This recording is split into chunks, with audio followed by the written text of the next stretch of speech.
வரப்போகிற ஆண்டவராய் இயேசு கிறிஸ்துவின் நாமத்தினாலே அன்பின் வாழ்த்துதல்.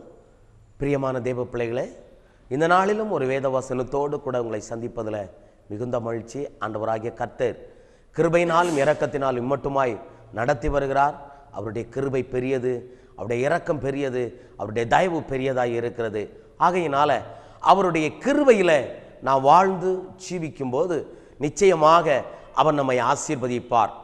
இன்றைக்கு யாக்கோபு எழுதின நிருபம் 1வது அதிகாரம் 14-15 வசனங்களை நாம் சற்று வேதத்திலே வாசிப்போமேயானால், யாக்கோபுக்கு எழுதின நிருபம் அதனுடைய 1வது அதிகாரம் 14-15 வசனங்களை வாசிக்கும்போது, அவனவன் தன் தன் சுய இச்சையினாலே இழுக்கப்பட்டு சிக்குண்டு சோதிக்கப்படுகிறான். பின்பு இச்சையானது கர்ப்பந்தரித்து பாவத்தை பிறப்பிக்கும். பாவம் பூரணமாகும் போது மரணத்தை பிறப்பிக்கும் என்று சொல்லி வேதம் சொல்லுகிறது. கவனிங்கள், அவனவன் தன் தன் சுய இச்சையினாலே இழுக்கப்பட்டு சிக்குண்டு சோதிக்கப்படுகிறான். வேத வசனம் அழகாய் சொல்லுகிறது,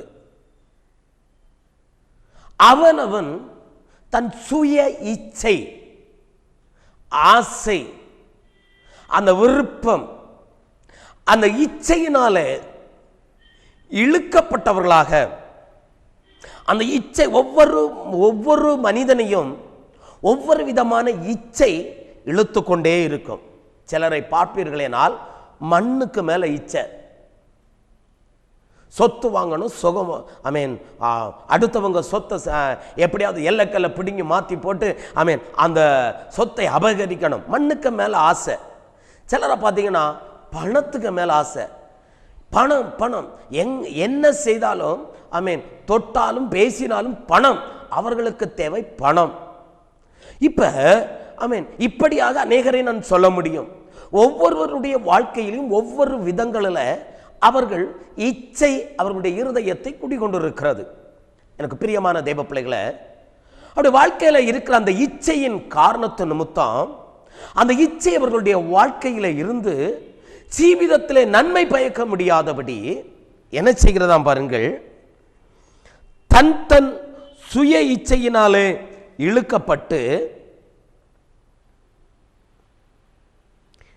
சிக்குண்டு, முதலாவது இச்சை அவனுடைய இருதயத்தை ஆளுகை செய்கிறது. அதவளே சிக்குண்டுகிறான், கட்டப்படுகிறான். கட்டப்பட்டு அவன் சோதிக்கப்படுகிறான். அநேக காரியங்கள் உண்டு. சோதிக்கப்பட்ட பின்பு என்ன நடக்கிறது பாருங்கள். பின்பு அந்த இச்சையானது கர்ப்பந்தரிக்கிறது. ஒரு ஸ்திரீயினுடைய வயிற்றிலே ஒரு குழந்தை உருவாகிறதை போல கொஞ்சம் கொஞ்சம் கொஞ்சமாய் அது நாளொரு மேனியும் பொழுதொரு வனமாய் வளர்ச்சி அடைகிறதை போல இந்த ஒரு மனிதனுடைய வாழ்க்கையில உருவான அந்த இச்சையானது ஒவ்வொரு நாளும் அது வளர்ந்து வளர்ந்து வளர்ந்து வளர்ந்து அது பெருகி என்ன செய்கிறது, ஒரு பெரிய ஆலமரத்தை போல வேரூன்றி விழுதுகள் விட்டு அவனுடைய இருதயத்தை ஆளுகை செய்துவிட்டு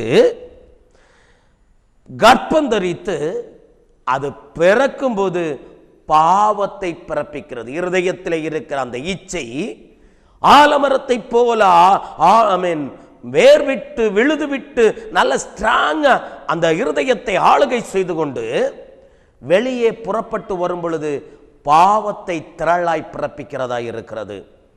அந்த பாவம் பூரணமாகும் பொழுது மரணத்தை கொண்டு வருகிறது.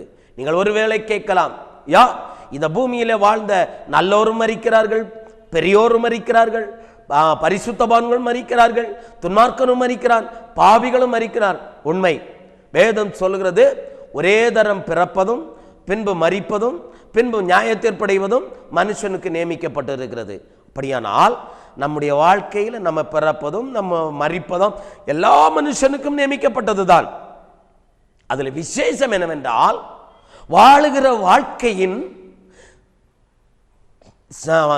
கிறிஸ்துவுக்காக வாழுகிறோமா அல்லது தன்னுடைய சுய இச்சையினாலே வாழுகிறோமா என்பதுதான் முக்கியம். இங்கே யாக்கோபு எழுதுகிற வார்த்தை என்ன?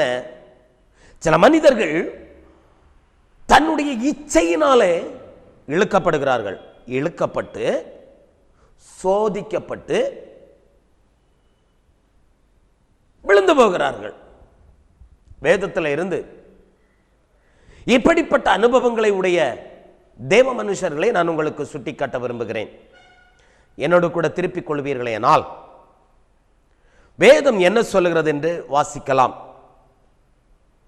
யாத்ராகம புத்தகம் 20வது அதிகாரம் அதனுடைய 17வது வசனத்தை நீங்கள் சற்று வாசிப்பீர்களேனால், யாத்ராகமம் 20வது அதிகாரம் அதனுடைய 17வது வசனம், பிறனுடைய வீட்டை இச்சியாதே என்று சொல்லப்பட்டிருக்கிறது.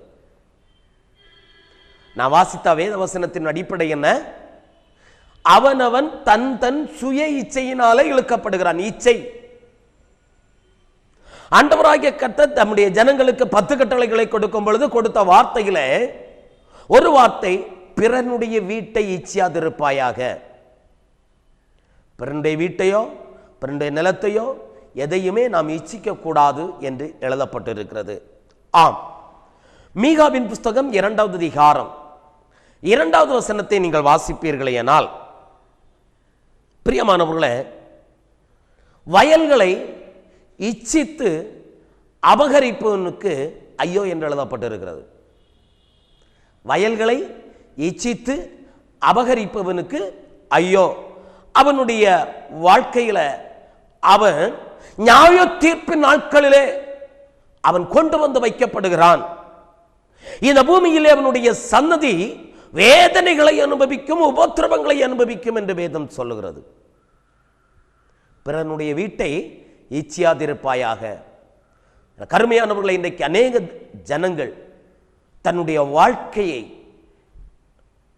அநேக இச்சைகளுக்கு உட்படுத்தப்பட்டவர்களாய் அடுத்தவர்களுடைய வீட்டை இச்சிக்கிறவர்களாய் காணப்படுகிறார்கள்.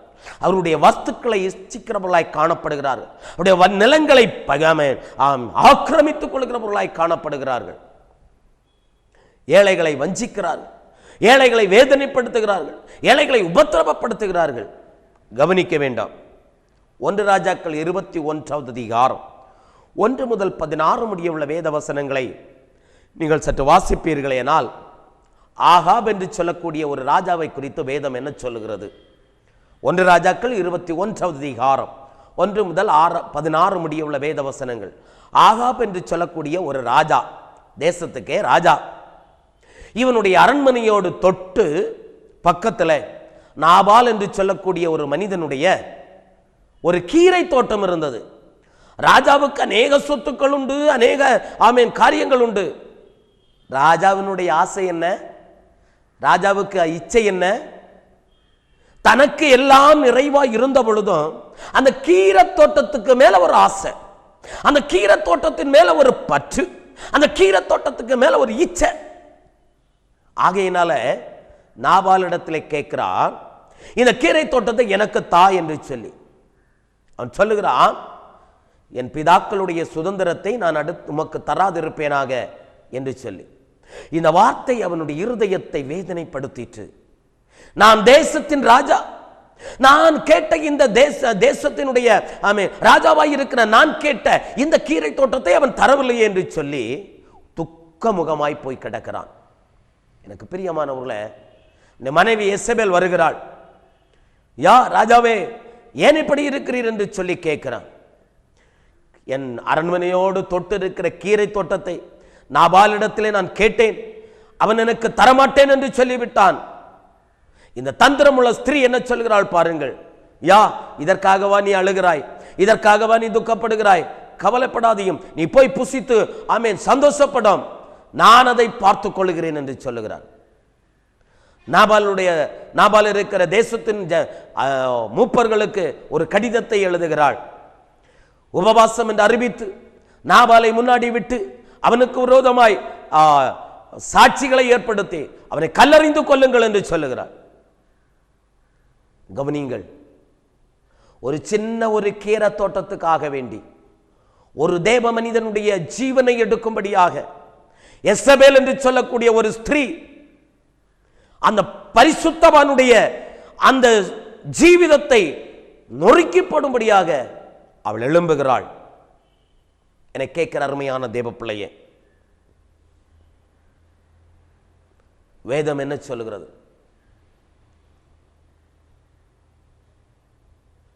உருவாக்கினார்கள், உபவாசத்தை கூட்டினார்கள், சபை கூட்டப்பட்டது.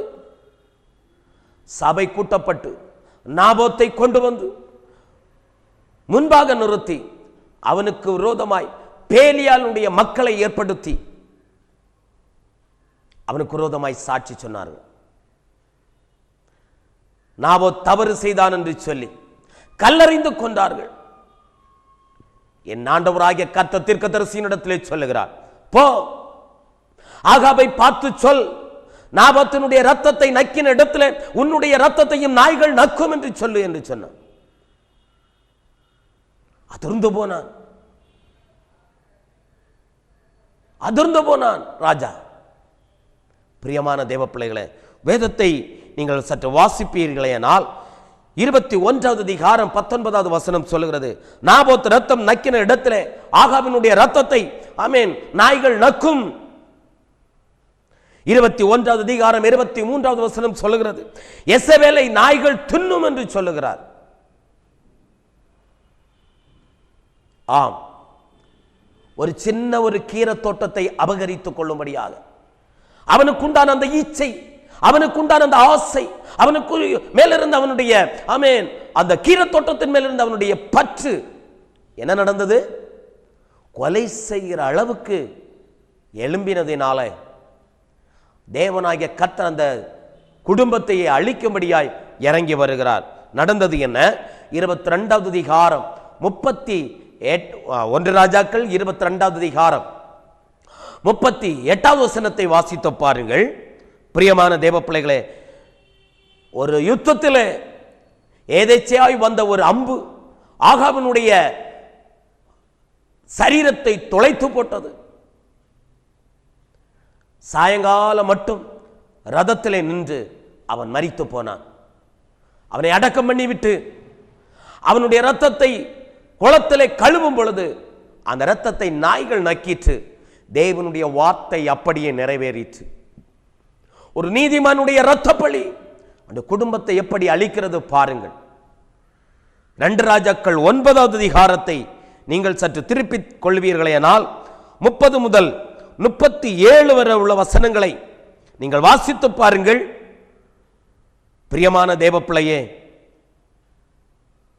எசபேலை நாய்கள் தின்று போட்டது. 9வது அதிகாரம் 2 ராஜாக்கள் 9வது அதிகாரம் 35வது வசனம் சொல்லுகிறது, அவளுடைய தலைவோடு அவளுடைய கால்கள் அவருடைய உள்ளங்கையை தவிர வேறு ஒரு உறுப்பும் இல்லாதபடி நாய்கள் சகலவற்றையும் தின்று போட்டது என்று சொல்லப்பட்டிருக்கிறது. காரணம் என்ன? இந்த குடும்பம் அழிந்து போக காரணம் என்ன? இச்சை. பிறனுடைய வீட்டை ஈச்சிக்கிறது, பிறனுடைய சொத்துக்களை அபகரிக்கிற இந்த இச்சையினால இந்த குடும்பம் அழிந்து போனது. என்னை கேட்கிற அருமையான தேவ பிள்ளையே, உன் இச்சை, உன் வாலிப வயது நீச்சை உன் குடும்பத்தை அழித்துக் கொண்டிருக்கலாம். இன்றைக்கு மனம் திரும்பு. நீ மனம் திரும்பி தேவ சமூகத்தில், ஆண்டவரே, நான் செய்தது பாவம், நான் செய்தது அக்கிரமம், என் இச்சையினாலே நான் இந்த அனுபவம், இந்த பாவத்தை நான் சுமந்து கொண்டிருக்கிறேன், இதிலிருந்து எனக்கு ஒரு விடுதலையை தாரும் என்று கேட்கும் பொழுது என் ஆண்டவராகிய கர்த்தர் உன்னை விடுதலையாக்க அவர் வல்லமை உடையவராய் இருக்கிறார். 2வது இச்சையினாலே வந்த ஒரு காரியத்தை நான் உங்களுக்கு சுட்டி காட்ட விரும்புகிறேன். உபாகமத்தின் புஸ்தகம் 5வது அதிகாரம் 21வது வசனத்தை வாசித்து பாருங்கள். வேதம் என்ன சொல்லுகிறது? பிறனுடைய மனைவியை இச்சியாதே என்று சொல்லப்பட்டிருக்கிறது. கவனிங்கள் தேவ பிள்ளைகளே, இன்னைக்கு தேசத்தை நாம் எடுத்து பார்க்கும் பொழுது பாவம் நிறைந்து இருக்கிறது. பத்திரிகையை நீங்கள் வாசிப்பீர்களேயானால் செய்திகளை நீங்கள் பார்ப்பீர்களே ஆனால், இன்னாருடைய மனைவி இன்னாரை கொண்டு போனார், இன்னாருடைய மனைவி இன்னாரை விட்டு போயிட்டார், இப்படியே தான் பலவிதமான பேச முடியாத, எண்ண முடியாத, சிந்திக்க முடியாத காரியங்கள் தேசத்திலே நடந்து கொண்டிருக்கிறது. காரணம் என்ன? மாமிச பசி, இச்சை.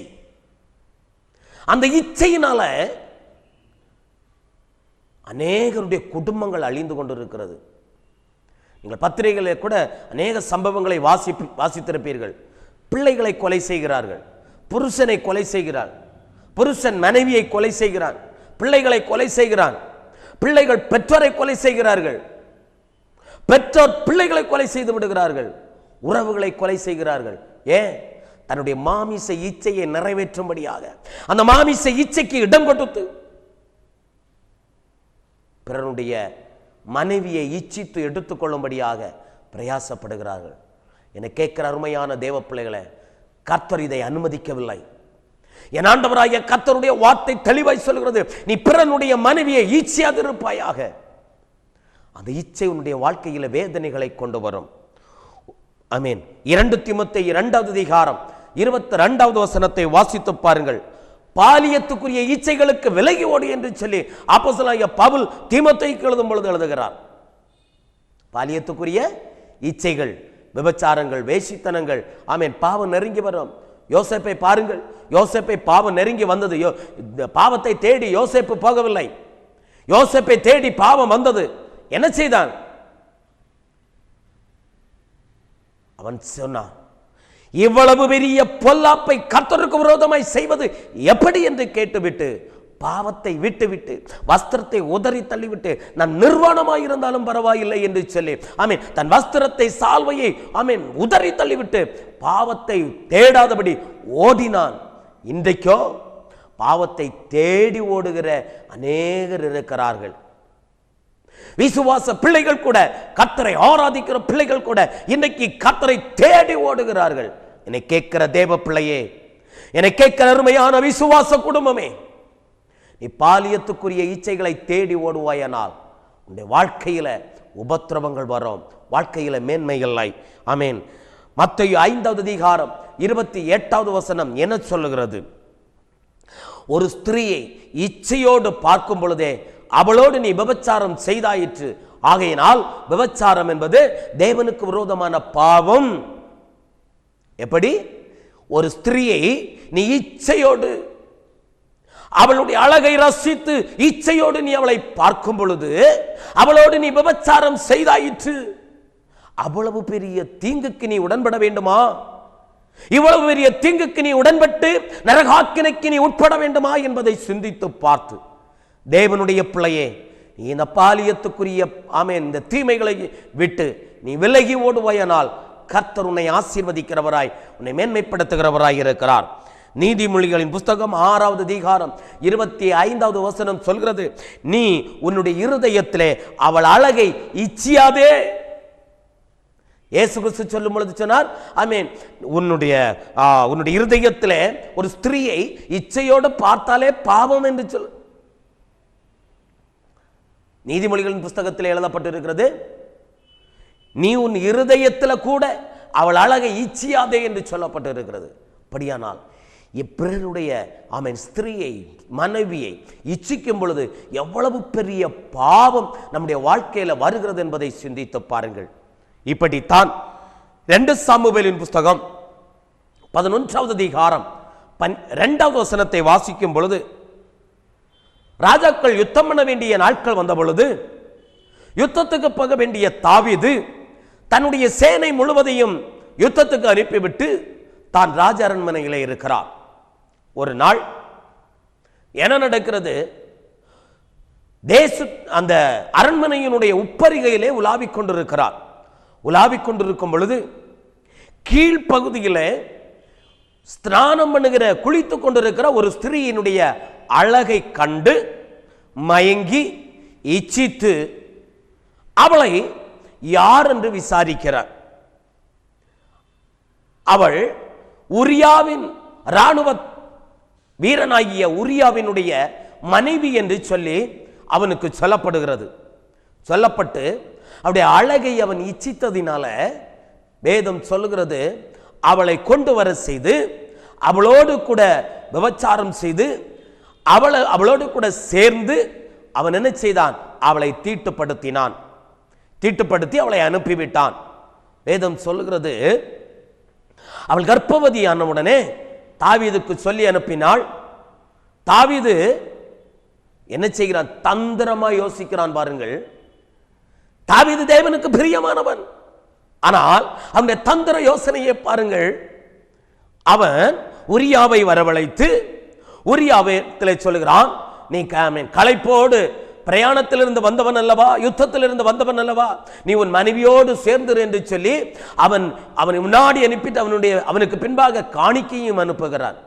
அவனோ, என் சேனை, என் கூட்டாளிகள் யுத்தத்திலே இருக்கிறார்கள், நான் எப்படி என் மனைவியோடு சேர்ந்திருப்பது, மகிழ்ந்திருப்பது, சந்தோஷமாய் இருப்பது என்று சொல்லி ராஜ அரண்மனையிலே படுத்து கிடக்கிறான்.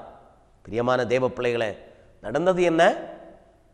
அவனுடைய தேசப்பற்றை கண்டு உரியாவை யுத்தம் மும்முரமாய் நடக்கிற இடத்திலே முன்னணியத்திலே விட்டு அவனை கொலை செய்து விடு என்று சொல்லுகிறான்.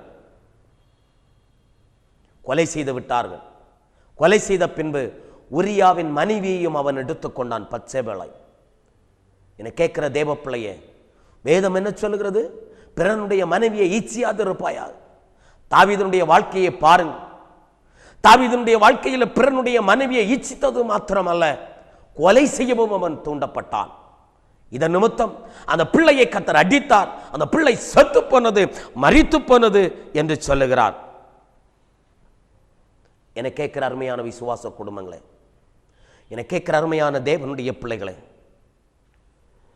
வேதத்திலே வாசிக்கும் பொழுது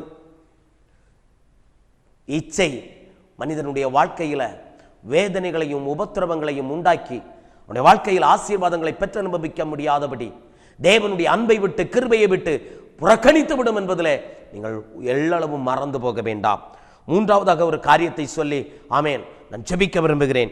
ரோமருக்கு எழுதின நிருபம் 1வது அதிகாரம் 23 முதல் 28 முடிய உள்ள வேத வசனங்களை வாசித்து பாருங்கள். இச்சையின் நிமித்தம், தேவ மனிதர்களுடைய இச்சைகளின் நிமித்தம் கர்த்தர் அவர்களுடைய இச்சை ரோகங்களுக்கு விட்டு கொடுத்தார். தேசத்திலே மகா பெரிய அழிவு, உபத்திரவம், பாடு, நுந்தனை, அவமானம் உண்டாயிற்று என்று சொல்லி வேதத்திலே வாசிக்கிறோம். அசுத்தத்திற்கு ஒப்பு கொடுத்தார், இழிவான இச்சை ரோகங்களுக்கு ஒப்பு கொடுத்தார், கேடான சிந்தனைகளுக்கு ஒப்பு கொடுத்தார் என்று வேதத்திலே வாசிக்கிறோம். என கேட்கிறவர்கள் அருமையான தேவ பிள்ளைய, நீ இச்சைக்கு இடம் கொடுப்பாவையானால் வாழ்க்கையில பிரச்சனைகள் உண்டு, வேதனைகள் உண்டு, உபத்திரவங்கள் உண்டு. தேவனாகிய கர்த்தரே தண்டனையை நியமித்து ஒப்பு கொடுப்பார் என்பதிலே நீ மறந்து போக வேண்டாம். அப்படியானால் என்ன செய்ய வேண்டும் என்று வேதம் சொல்லுகிறது என்று சொன்னால், ஆமேன், வேதத்தை நாம் சற்று வாசிக்கும் போது ஆமேன், கலாத்தியர் 5வது அதிகாரம் 24வது வசனம் சொல்கிறது, கிறிஸ்துவை உடையவர்கள் அவர்களுடைய மாமிச இச்சைகளை சிலுவையிலே அறைந்திருக்கிறார்கள். நீ சிலுவையிலே அறைய வேண்டும். மாமிச இச்சைகளை, மாமிசத்தினுடைய இச்சைகளை, உலகத்தின் இச்சைகளை, உலகத்தின் காரியங்களை ஆமென் சிலுவையிலே அறைய வேண்டும். எல்லாம் இயேசுவே என்று சொல்லி நீ கிறிஸ்துவை ஆமென் பற்றி கொள்ளும் பொழுது தேவனாகிய கர்த்தர் கிருபையினாலும் இரக்கத்தினாலும் ஆமென் முடிசூட்டி உங்களை ஆசீர்வதிப்பார். நாம் செபிக்கலாமா? எங்களை நேசிக்கிற நல்ல பிதாவே, இச்சை ஒரு மனிதனுடைய வாழ்க்கையில ஆமென் பலவிதமான உபத்திரவங்களையும் ஆமென் வேதனைகளையும் உண்டாக்கி தேவனுடைய அன்பை விட்டு, தேவனுடைய கிருபையை விட்டு, தேவனுடைய இரக்கத்தை விட்டு அழித்து விடும் என்று சொல்லி வேதத்திலே நாங்கள் வாசித்தோம் ஐயா. ஒரு பெரிய பிளவை உண்டாக்கிவிடும். ஏசாயா 59வது அதிகாரம் 1வது வசனத்திலே சொல்லப்பட்ட வார்த்தையின்படி உங்களுக்கும் ஆமென் கர்த்தருக்கும் நடுவே ஒரு பிளவு இருக்கிறது என்று சொன்னபடி இச்சை ஒரு மனிதனுடைய வாழ்க்கையில கர்த்தருக்கும் அவனுக்கும் நடுவே ஒரு பிளவை உண்டாக்கிவிடும். ஆகையினால ஆண்டவரே, அருமையான பிள்ளைகள் இந்த உலக பிரகாரமான இச்சைகள் எல்லாவற்றையும் விட்டு தேவனுக்கு பிரியமான ஒரு வாழ்க்கை வாழ ஆமென் தன்னுடைய ஆசை இச்சைகளை சிலுவையிலே அறைந்தவர்களாய் கிறிஸ்துவுக்காக தன்னை ஒப்பு கொடுக்கத்தக்கதாக ஆண்டவர் கிருபைதாரும் ஆசீர்வதியும் இயேசுவின் நாமத்தில் ஜெபிக்கிறேன் ஜீவனுள்ள நல்ல பிதாவே, ஆமென். பிரியமான தேவ பிள்ளையே, ஆசை இச்சைகளை விட்டு கிறிஸ்துவின் மேலே அன்பாய் கிருபையாய் வாழுங்கள். கர்த்தர் உங்களை ஆசீர்வதிப்பாராக. ஆமென். Praise the Lord.